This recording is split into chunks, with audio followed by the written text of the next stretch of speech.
My name's Anthony Fatsis, and welcome to the What the Finance podcast, where we interview finance, trading, and investing experts to help you understand current market trends and learn about the intricacies of new and existing assets.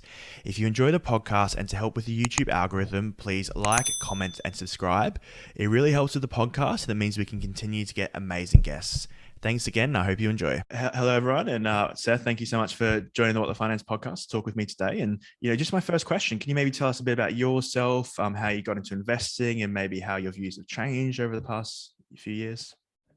Yeah, well, those are great questions. Thank you. Welcome. I'm sorry, welcome. Thank you for having me on the show. That's the podcast host, because you have your own podcast as well. That's it coming out. That is true. Yeah, I'm so used to being on the other side of the camera. Haven't been on this side in a little bit, but anyway, that's a great place to start for sure. I've been a professional investor for 18 years or so. On the institutional side, so work for big corporations investing their capital. I spent about a little less than half my career on Wall Street, so like Wall Street proper, at big banks on their trading desks, and I spent and probably a little bit more than that, a little bit more than half, on kind of on what's referred to as the buy side, so investing for big institutions.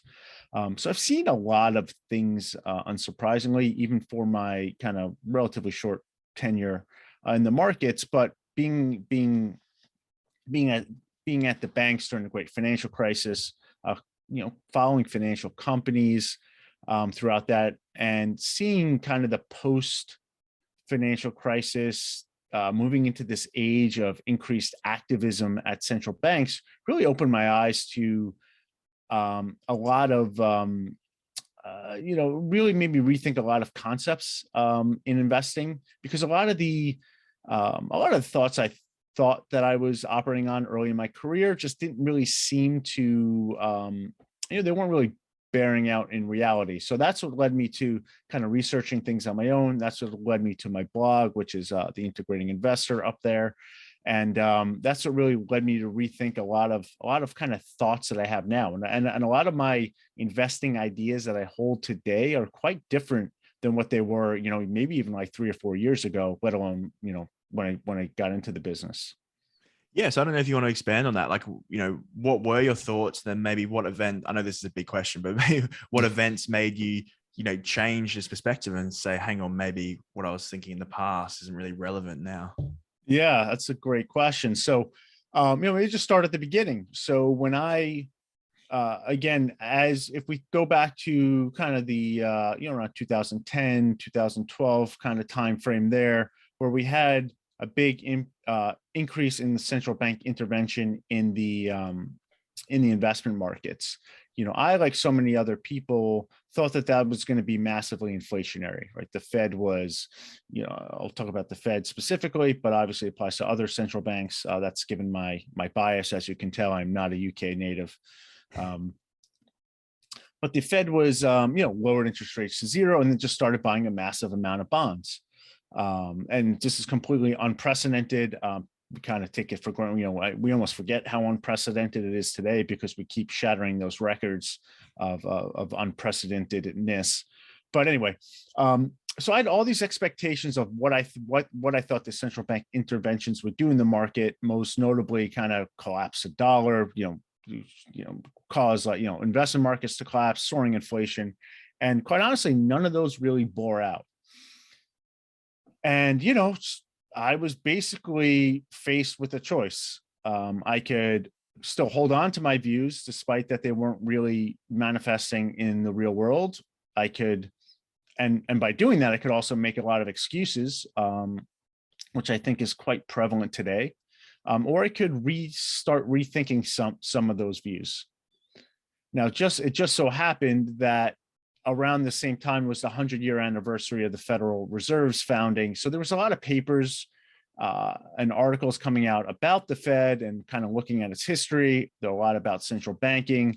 And I just started reading them. And I kind of sent me down kind of a wormhole into rethinking central banks, kind of their impact in markets and their impact in the economy. And to make a long story short, what I found was that everything that I thought I knew about investing just really, required rethinking on my part. And that's exactly what I did. And I literally started at the beginning. I had to like literally rethink what is investing, right? When you think about what is investing, it sounds like such a stupid question, right? Like what is obviously it's investing, right? But I had to like really back it out. And I really think of investing now as a simple equation where it's the act of making money from money. So when I got into the business, it was like very valuation based. We're doing valuations. I saw people doing technical analysis. There are all these techniques, but everyone, to them, that's what investing was. Investing was heuristics, right? Investing was behavior. And what I've sort of arrived at now, this is my own understanding, is that, investing is I call it an act of selection. It's making money from money, quite simply. We start with our existing money, or let's call it existing capital, because I don't like to use the word money. That's a separate issue. We take our existing capital, we do something with it, right? We commit it, we buy something, we sell something, in the case of shorting, but let's just talk very briefly, very simply. We buy something, some period of time elapses, and then we have an ending capital, and it's either higher or lower, right? So what happens in that time, the choices that we make with our money really is what investing is. How do we take our money, buy something else, invested in something and make more money from it? And how that happens is a whole different kind of framework of thinking there, and we could see there's a huge diversity of frameworks, investment frameworks out there. So I've had to rethink a lot of my thinking along the past too. And it's a bit of a work in progress in terms of how I think about investing today. But please feel free to interrupt me. But right. Now I actually, I came from this I grew up in a valuation based world where valuation drove investing decisions. And if you look at how, let's just take like a value versus growth, the performance of value versus growth, very generically almost disputes the whole notion that valuation drives investment decisions. Now, I saw this very early on. I started off in a traditional equity research platform, where I was part of a research team. And what we do is we would model out company earnings, and then we would put a price target on it. And this is in the early 2000s, where it was a bit more prevalent. And what I noticed was, hey, we would come out with these price targets, but the stocks that I was following at the time, it had nothing, they would move every day. They would move every second, right? Or millisecond. So clearly there was something else going on aside from valuation. That was kind of my first clue. So to make a long story short, kind of looking at the markets today, I basically have a framework now that breaks down. I see investing really in terms of two sort of ideas. And I actually, borrowed these ideas, stole these ideas, or was greatly influenced by Dr. Wes Gray over at Alpha Architect, who I highly recommend his work. I actually had him on my podcast that we can talk about later too. I see things really as two types of trades. There's only two types of trades out there. There's what I call value trades and momentum trades. Now we can unpack those even more. And I've written about this on my site. I think there's an article, I forget the name of it. I think it's from November of 19, but something about, investing, breaking down investment theses into, or process, something about like process, but I could let you know, it's the article with gears on it. But value and momentum, what do I mean by those? Because those have very distinct names in the quantitative finance world. But I actually kind of abstract from them a little bit. And I think of them in terms of like price trends.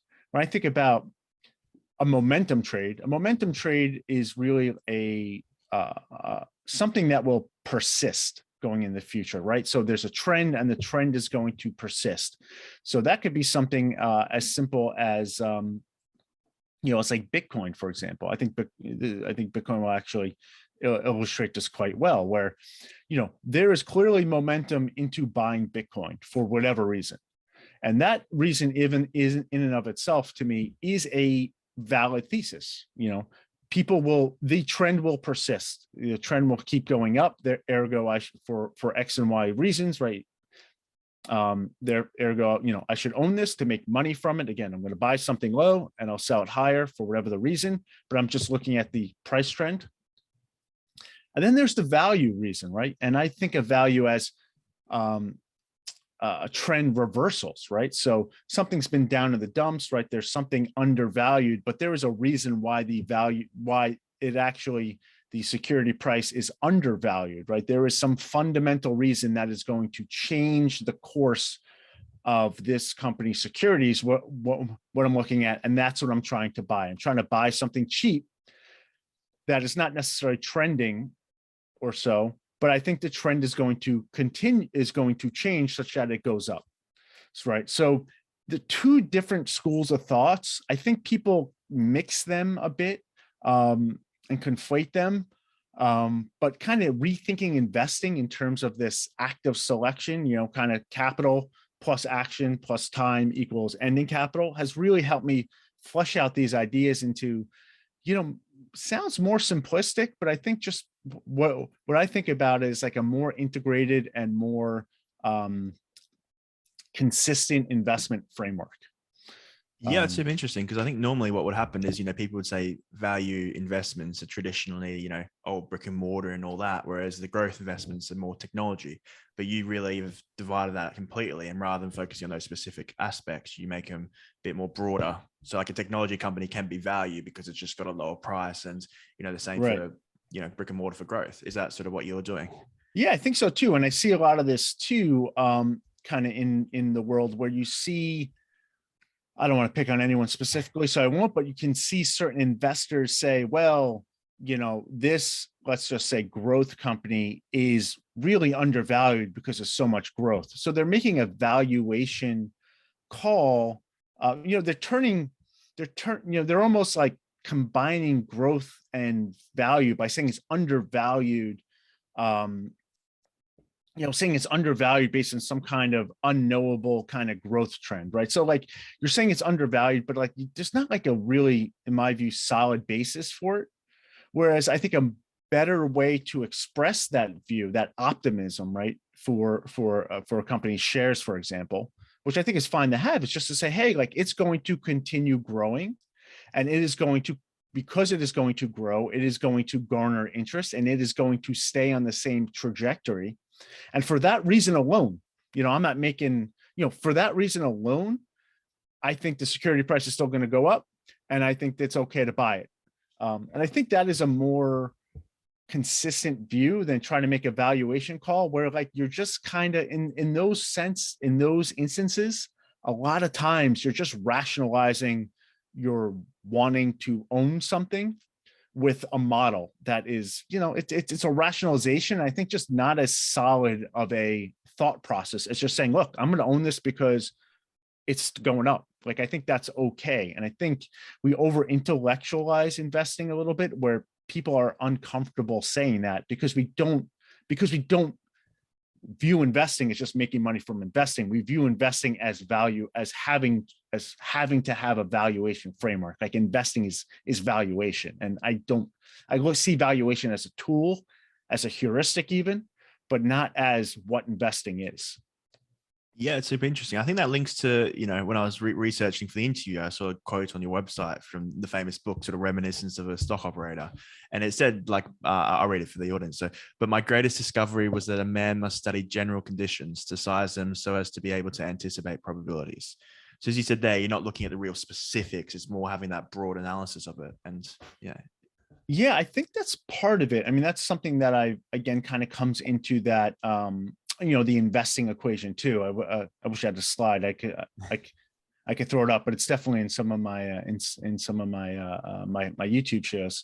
But yeah, that book, Reminiscence of a Stock Operator. If anyone hasn't read it, I highly recommend it. It's available for free. I mean, it was written over 100 years ago. I've read it a couple times. The first time was very early in my career, and I was like, eh.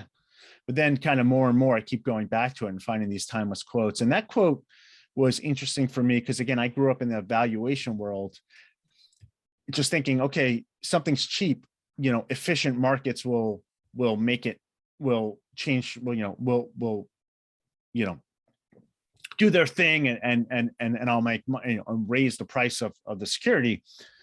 But what I've come to realize is that there's just other valuation is not the primary motive of investors, but there's these pools of capital.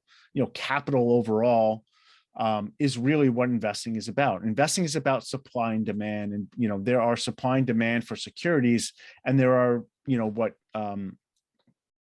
what the author is identifying, and it's really everything in that book is ascribed to the legendary investor Jesse Livermore. What he is saying is, or identifying, is that what people are doing, how people are transacting with their money in a supply and demand environment is really the most important factor, or a very important factor when it comes to investing, which is something that I was just never I'm told. Again, maybe that's because I grew up in kind of that post.com era where it was very valuation based.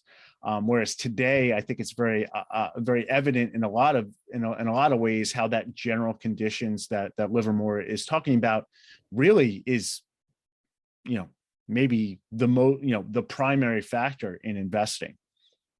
Yeah, and I think you link it to I think it's a Warren Buffett quote where, in the short term it's a voting, investing is voting, and in the long term it's value.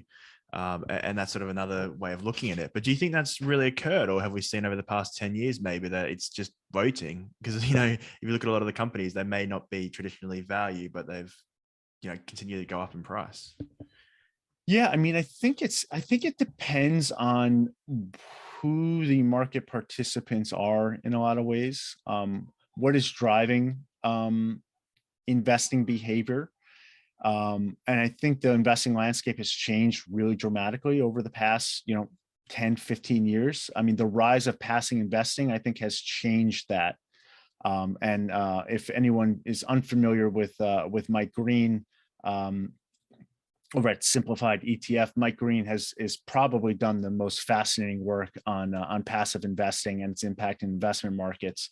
But because passive, the rise in passive investing has risen, I think the investing heuristics, the investing behaviors have changed over time. So again, if you look at the world where Warren Buffett grew up, and obviously this is not a knock on Buffett, I mean, the man is clearly a genius, him and Munger.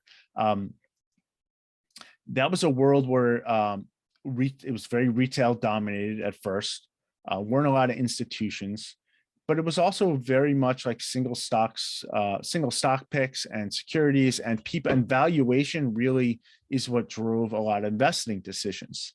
Today, we live in this passive investment world where, more than half of equities in the US are in passive vehicles. And what a passive vehicle is, passive vehicle doesn't care about valuation. A passive vehicle only cares about the algorithm that's driving the vehicle. And to look at like the S&P 500 passive vehicle, for example, ticker SPY, SPY is the most, I think it's the largest one, but there are others. That's a very simple algorithm. Did I receive money today? Yes. If so, buy the S&P 500. What comprises of the S&P 500?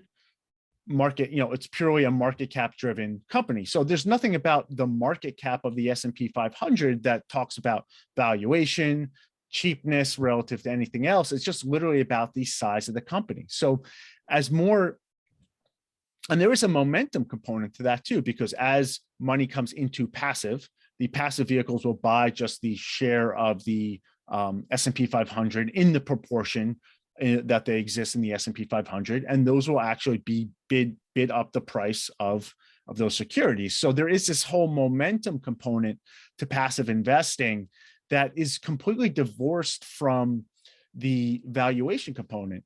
And when you talk about the market as a voting and a voting machine versus I forget what's the value, I think. of and a valuation machine is that more and more it's only a valuation machine. Valuation only matters if the market participants matter. I would say that all of investing is a voting machine. It's just what are people voting on and what are people voting about? Because when you boil it all down, what is investing? Investing is just like any other good or service, right? Let's talk about equities, because equity, everyone seems to, it's probably the easiest to grasp. Stocks are like anything else. Stocks are no different than cheeseburgers, cars, smartphones, whatever. There are a certain amount of them. They get manufactured, they get destroyed, right? So the supply isn't necessarily the same, but there's demand for them and a supply of them, and there are demand and supply curves. And as you may not be able to understand the entirety of the curve, but the curves exist, right? Whether or not we can measure them or not. And there's a supply and demand for stocks, and there's supply and demand for value stocks, supply and demand for growth stocks, and it's always about what is buying what and what is selling what in the investment world, and what are driving those decisions. So it's always a voting machine, just like any other kind of price in the economy. I see it very, very, very, very, very. I see investing no differently than going to the grocery store. Yeah, definitely. There's some great insights. And you mentioned how your theory changed after 2010. Do you feel like a lot of maybe what you thought and what actually happened did change because of policies that were implemented by the Fed? Or why do you think this has occurred? Sorry, why do you think this has occurred over the past 10, 12 years?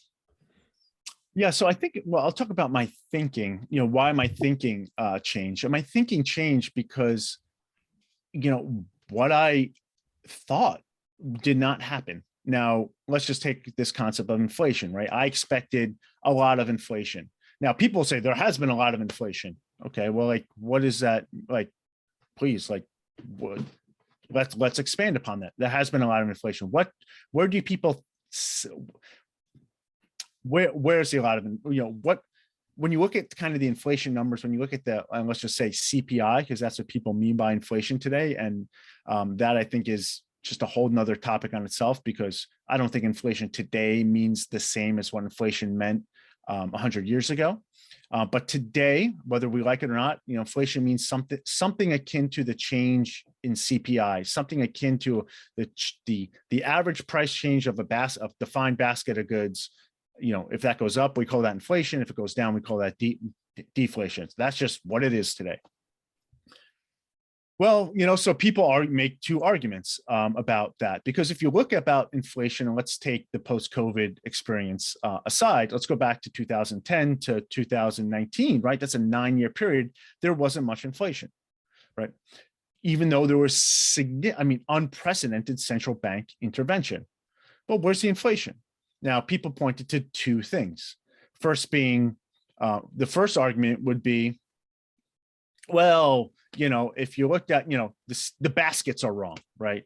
If you look at the average person's CPI basket, they're not represented properly in the CPI basket, or, they're making adjustments that don't really capture. Obviously, everyone's cost of living has gone up, and we're all worse off. Well, okay, like, that's kind of seems like a rationalization to me. I don't disagree necessarily that, take a step back. Like, I think the interventions were very harmful. I think they're bad. I'm very much a laissez-faire capitalist. I would like to see, complete decentralized finance, but that's a separate topic aside. So I'm very sympathetic to this argument, but I don't see it in the data. Like, I don't see it. Now, the second argument, which was actually the first article I ever wrote, actually, was that, with all the inflation is in the investment markets. Now, even that I've had to rethink, because at first I think that makes sense, right? Think about investing as supply and demand. Well, obviously the Fed and all the other central banks are buying tons of securities. They have increased the supply. They've increased the demand of investment products from a purchasing perspective, and the supply just hasn't changed that much. So obviously the price goes up. Now, I think that's a fair argument to make, but that's not what we mean when we mean inflation, right? So now we have to start. Now we have to, this starts the whole tugging on a thread and going down the wormhole. What do we mean by inflation? What do we mean? Ultimately, I had to rethink, what do I mean by money, right? So it's a whole huge kind of topic, but that's what got me started in everything. We're just seeing that, like, okay, what the Fed was doing, what central banks were doing, the predictions were not right. I do think it was very harmful. Now I have to check it. Okay, I think that what the central banks are doing are harmful. It's not in the quote unquote inflation numbers. Now, so I have to examine that, right? I have to reconcile these views. So ultimately what I ended up having to do is I ended up rethinking my whole views about money. I have a whole new definition of money these days, which I've covered. I have a better understanding of what we mean by inflation today. We don't mean monetary debasement as much as everyone wants to think we have monetary debasement, because quite honestly, there is no monetary stand. Like, you can't, how do you have monetary debasement in a fiat currency regime? And I could dive into more of that, unpack that a bit if you like. But also I had to rethink, like, what are the central banks' impact on the economy, right? Why? I think they're bad. It's not inflationary like I thought, because again, the data doesn't bear that out. So like, what might it be? And ultimately I've come to this idea where I see this is a big topic, but I see the whole financial system as one big carry trade. Now, what a carry trade is very simple. It's borrowing short and investing long. So if you think about it, this is just what simple banking is, right? I see the financial system as basically interconnected banks. What do banks do? They borrow money from depositors and the wholesale funding market, and they go out and they make loans, right? They invest it, and there's a mismatch in their maturity dates, and they basically just earn the difference, right? They have an asset yield and they pay a borrowing cost, and they earn what's in between via leverage. It's a leveraged action. So what I see central banks doing is really just perpetrating this carry trade in the economy. And I think you can see this when you look at the debt levels throughout the economy. When you look at the levels of debt indebtedness throughout the U.S., because that's just really my focus, but I'm sure you can see this everywhere else too. Debt levels have gone up quite dramatically over very long periods of time, and there is some sort of I think, a basis for looking at interest rates, the role that interest rates play in that as well. So again, a little bit more nuance, but that's how I think the role that central banks play in this era of higher central bank intervention is, we hit these hiccups in the economy, right? Which means your asset yields are coming down, right? It could be COVID, it could be the great financial crisis. It doesn't really matter. We're having these real economy issues where your asset yields are coming down via kind of higher defaults, lower earnings, however you want to think about it.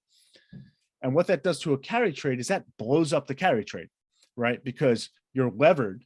You don't have a high tolerance before you have to start liquidating your assets to pay for your borrowing costs. And I think what the central banks have done via their interventions, they come in and they keep trying to lower the borrowing costs to keep the balance between, to try and keep the carry trade alive, basically. Yeah, that's super interesting. I guess we've seen it just in the past few days with the emergence of the Fed notes in December, the impact that's actually had on the stock market, where they're saying, we're looking to, I think they said they're looking to increase rates 2 times this year. And that's drastically tanked the stock market, because a lot of people are, trying to de-risk and, protect themselves from a blow up of this carry trade. So, we've seen inflation as well. I guess I'll start with that. We've seen inflation over the past year due to supply issues and whatnot. We've seen high debt. So how can the Fed stop inflation without blowing up the system through high interest rates? I don't know if you have an answer for that. Yeah, so I got to be very very careful. I should have said this at the get-go. Everything I'm going to say is my own personal opinion. They have nothing to do with my with my employer. It's obviously not investment advice. These are just personal opinions, entertainment purposes only, if you want, right? Or informational purposes only. But so I got to be very careful about kind of sidestepping the investment advice question. I think I can do that pretty easily right here, where, what should the Fed do? What can the Fed do? Now, quite honestly, what I see going on, and I've written a couple articles on this too on my website that I'll plug, is, let's step back and talk about what do we mean when we say inflation today, right? Again, I see inflation today. We use inflation as CPI, right? Change in some average costs of basket of goods and services. So what does that mean? Well, drill down. Right? That means we're talking about the price for specific goods and services that comprise this basket. And we're talking about some average. If you look in those baskets, some prices go up, some prices go down, right? They move around all the time. Now, go back, and I'll just say 100 years ago, when the world was on a gold standard, inflation meant something very differently back then, right? We could look at, like, in the US at like the 1934, I think it was the Gold Reserve Act, they call it, but the president FDR in the US, he devalued the price of gold. Gold used to be a dollar, 20 some, call it like $21 used to represent an ounce of gold. And then he changed it to $35 used to represent an ounce of gold. If you go back to the the Roman times, right? The Romans have their coin, the denarius. At one point that was like 95% silver.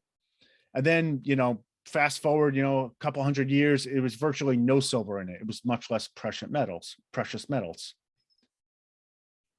And those type of inflations are talking about the debasement of a monetary standard, right? There's an implicit standard of measuring value in those systems that were based upon a certain amount of precious metal. So when the Romans were buying bread, they weren't buying it in denarius per se. They were really transacting in certain amount of weights of silver, rightly or wrongly so. Same when we had the gold standard, when you were transaction in dollars or pound sterling, that corresponded to a certain amount of gold, rightly or wrongly so, but it was a standard. It was no different than a meter. It was no different than a centimeter, right? This is sort of a standard way to measure value. So when you change that, by laws or debasement, you're actually changing the measurement standards upon which people are trying to measure economic value in a trading society. Now we have a fiat currency regime. Like, there is no monetary standard by definition, right? A dollar, a pound, a euro, it doesn't have any kind of corresponding value in reality. It just means whatever people will accept and trade for it. So you cannot devalue a dollar because it has no value, right? It doesn't mean anything, right? You can devalue monetary standard by changing the standard, but you can't devalue something without a standard. Doesn't make any sense to me personally. So we're talking about inflation today. We're really just talking about prices of goods and services in the economy, and prices move around for all sorts of reasons. Some of them are monetary and some of them are not monetary. So I have a view today. I cover I'm a professional investor. I am very much kind of in tune with the kind of micro level of the US economy. What I see there are, like, I just see shortages everywhere, throughout the supply chain, whether it's material, whether it's transportation, whether it's labor. Now, what's driving all that is very nuanced. I think a lot of it still is COVID related and work restrictions related.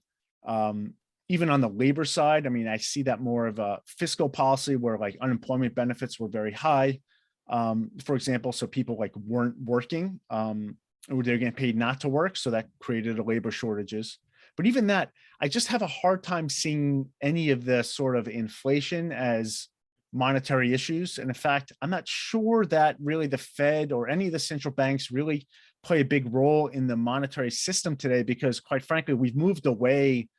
I think that's an old way of thinking, where these days we have a shadow banking system, or the Eurodollar system, depending on who you talk to, where the banks in the financial system largely operate away from the central banks. There's this whole collateralized lending system where, it's no surprise that the financial system has really evolved away from central banks, because markets need to operate in a more dynamic fashion than central banks and bureaucrats can. So I don't know what the Fed can do. I mean, I still see this very much as shortages. That doesn't mean from an investor perspective that the Fed has no impact. If the Fed is going to go in and raise rates, for example, or if they are going to liquidate their bond portfolios or stop buying their bond and security portfolios. I mean, let's take a step back and bring it all back to the beginning of the interview, where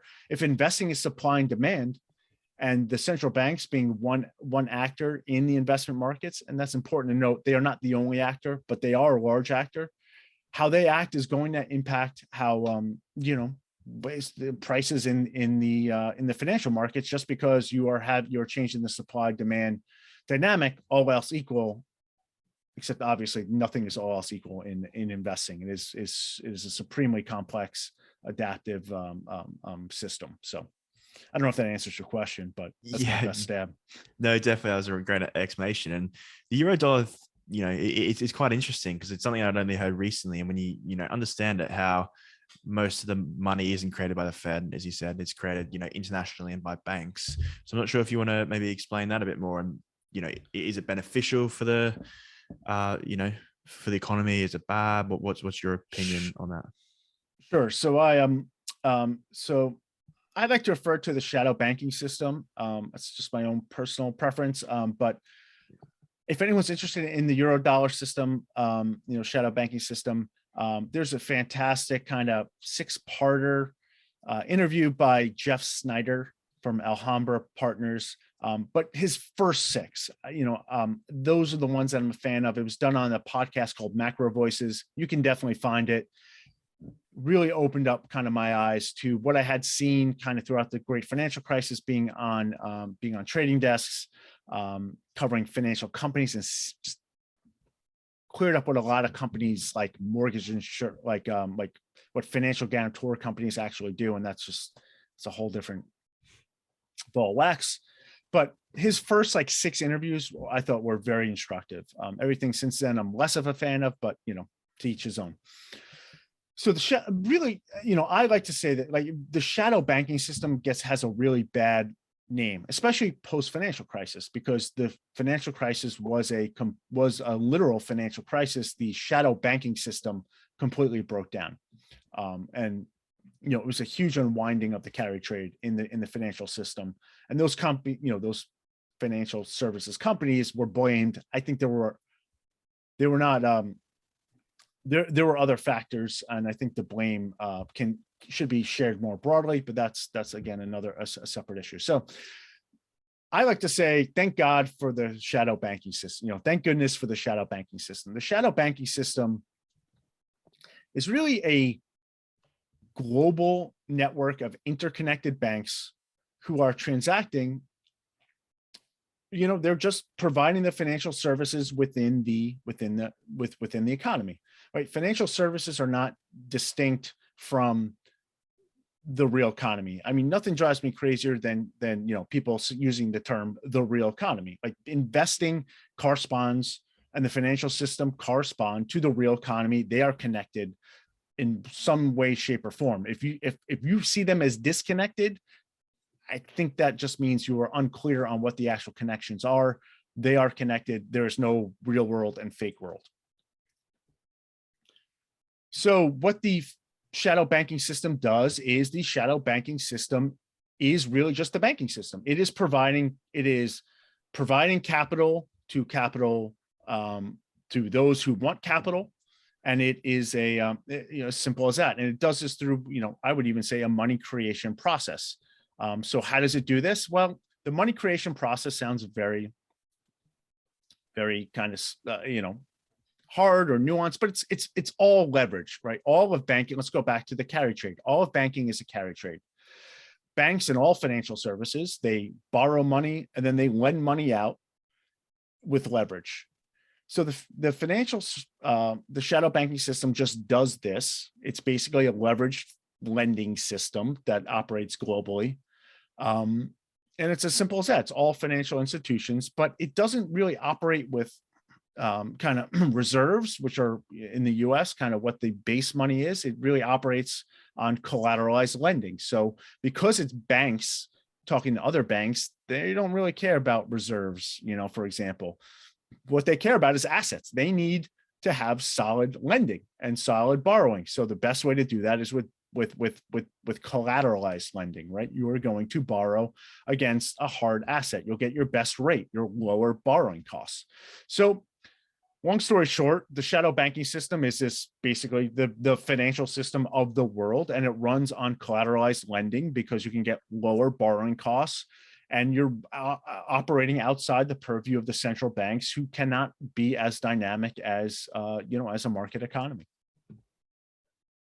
Yeah, definitely. Those are some great insights. And yeah, I find Jeff Snyder as someone who really provides some great, he explains it very well. And it's very eye-opening, as you said, to how we've seen changes from pre-2008 to now and why those changes have happened. So yeah, I definitely recommend people watching that. So Seth, thank you so much for joining the What the Finance podcast, talking to me today. Sorry, it's gone so quickly, and I think I feel like we could talk for hours. Yeah, thanks for definitely. Yeah, thanks for having me on. I mean, if you're interested in anything I said, they're very nuanced. Definitely check out my website. Well, I guess it's right up there. I write a monthly blog. You can sign up for my emails. I write once a month, so it won't be a lot of spam. Pretty active on Twitter. So check me out there too if you're interested. I'm pretty available. Not really. I don't do much on Instagram, but I'm on Instagram too. I love engaging in dialogue, so happy to I usually will respond. So thanks for having me on. I had a blast. Hopefully you all did too. You're welcome. No problem. And I'd just like to ask one question. Maybe what is one message you'd like listeners to take away from our conversation?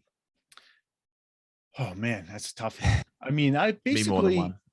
Yeah, I mean, basically think, right? Investing is ultimately about your thinking process, and be very rigorous with your thinking process. If the data doesn't, you have to have a theory and a hypothesis, and that has to be evident in the real world. And you have to reconcile those, because contradictions don't exist in the real world. If you find a contradiction, that's a clue that you need to dig in and understand that more. Yeah, perfect. I think that's great pieces of advice and great message for everyone. So Seth, thanks again for the interview. Thanks a lot, guys. Thank you so much for listening. And if you enjoyed the episode, please subscribe and click the bell icon so you are notified when new podcasts are released. I hope you're leaving with some great value about investing, trading, and finance. See you on the next show.